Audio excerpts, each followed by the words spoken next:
Have you ever felt frustrated by the amount of clicks and submenus that you need to go through in order to get some action in your DAW? I certainly have. There's nothing more uninspiring than to go hunting for some specific action you know that exists, but you don't exactly remember where it's hiding. Well, today I want to show you how an old device that you probably already have at home can be a great solution for that issue.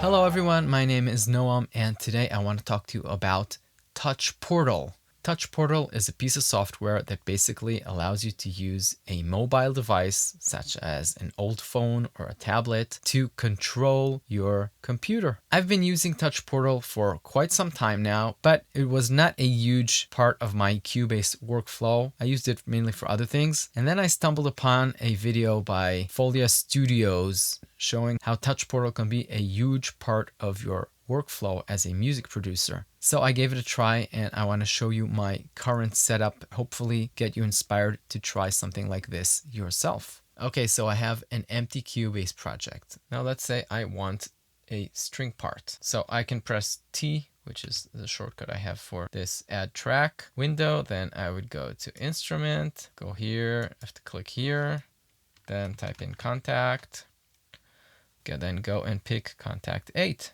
So instead of all of that clicking, I programmed a button on my tablet here with Touch Portal, which when I click, watch what happens.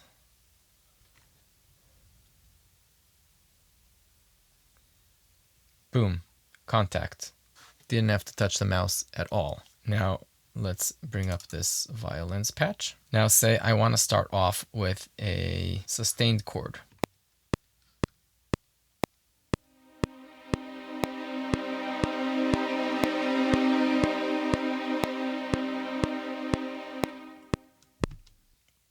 Now, let's say I want to go from this sustained chord into an ostinato with short spiccato notes. I would have to pull up the interface, go see what the correct key switch for spiccato is. It's D-1. Then I'd have to go scroll down here and enter D-1 with the mouse. No, not D-2, D-1.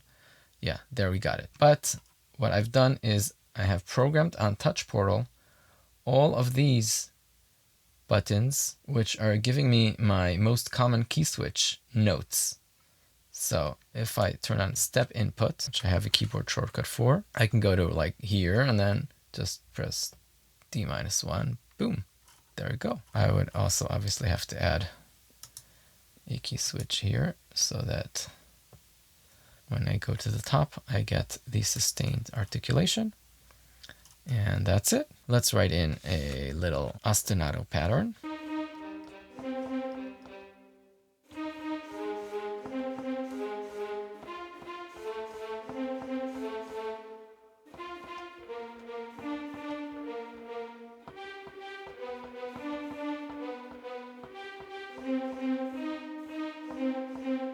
Let's see what that sounds like.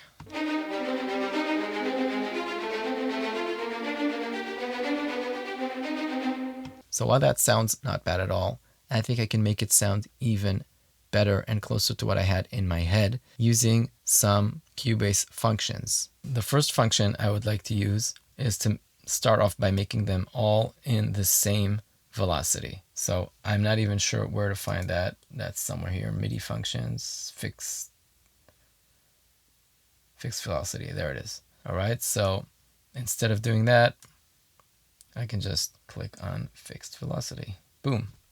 There we go. I got the velocity. Now I can go on and apply some preset that I created that makes every other note quieter. When you have a passage with this kind of double notes, the first note is usually accented and the second note is quieter. So all I have to do is click on this measure tremolo button and boom, there we have it.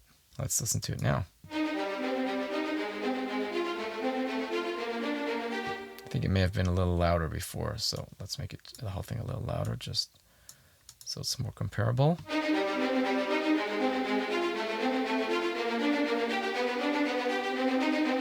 Again, sounding fine. Let's make it a little better. I think that it would sound more human-like if it wasn't exactly on the grid. So what I can do is this randomized position thing, which if I now zoom in, you can see I got everything off the grid a little bit. Sometimes a little earlier, sometimes a little later.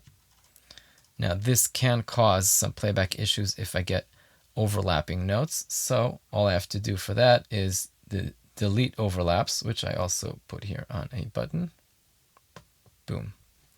I have deleted overlaps. Now I want to make it even a little more human-like, and I will try to do that by randomizing the velocities just a little bit.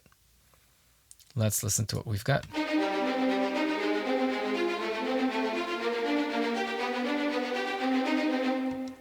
Let's listen to it without randomizing the velocities.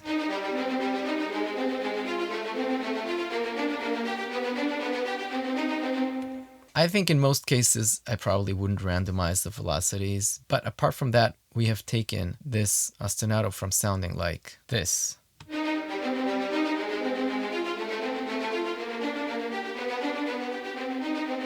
to sounding like this.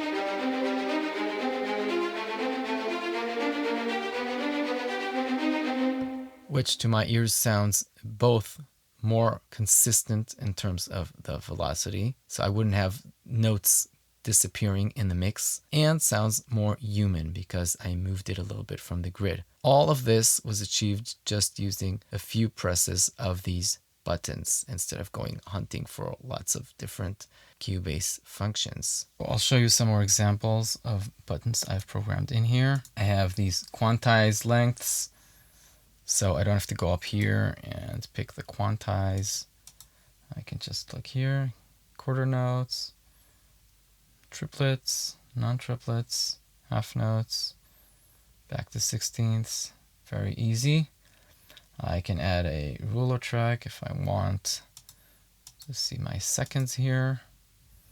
Can colorize it, easy. Let's say I want to delete this part from all the tracks. I have 40 tracks here. All I have to do is select it like that. Global delete time, boom, it's gone. By the way, these guys are here because I'm now screen recording, so this is very helpful for me.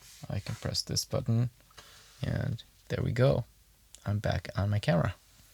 I pressed another one and I'm back here. I can very easily add plugins. I'm bringing my mouse here and clicking Pro Q. There goes Pro Q, Soothe, Decapitator, boom.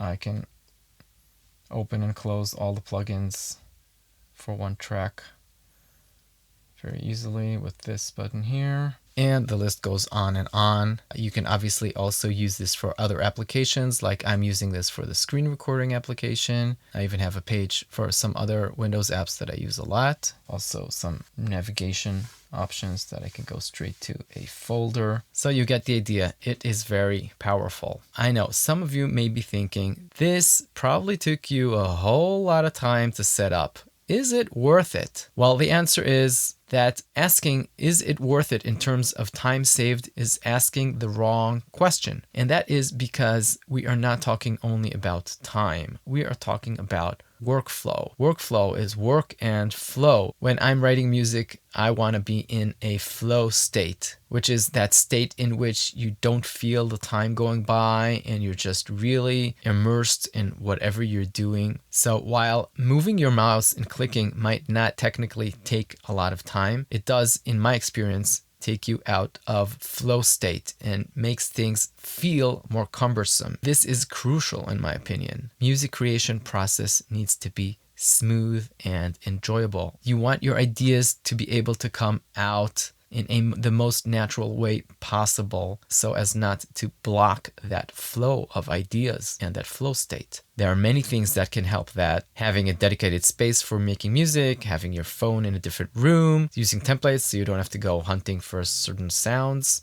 using key commands instead of the mouse. I've actually seen a post by Hans Zimmer himself saying a mouse is much less suitable for making music than the keyboard, which can be played more like a musical instrument. It is also well known that Mr. Hans Zimmer uses touch screens with tons of buttons on them. So if it's good for him, it's good for me. And I also feel that it's much more intuitive and flow inducing than using a mouse. So that's the main point I wanted to get across today. Do you have your own workflow enhancers that help you smooth out the process of making music and removing some annoying creativity bashing aspects of making music in a DAW? Please let me know in the comments section. It would be great. We could all learn from each other. I will post a link to the Touch Portal website in the description. They have a free version, which allows you to make, I think, 2 different pages with 8 buttons. But I think that $14 for their full version is totally worth it. So go and check that out. Let me know if you got any questions. If you liked the video, give it a thumbs up. Subscribe to the channel. That would help me a lot. Until next time, goodbye.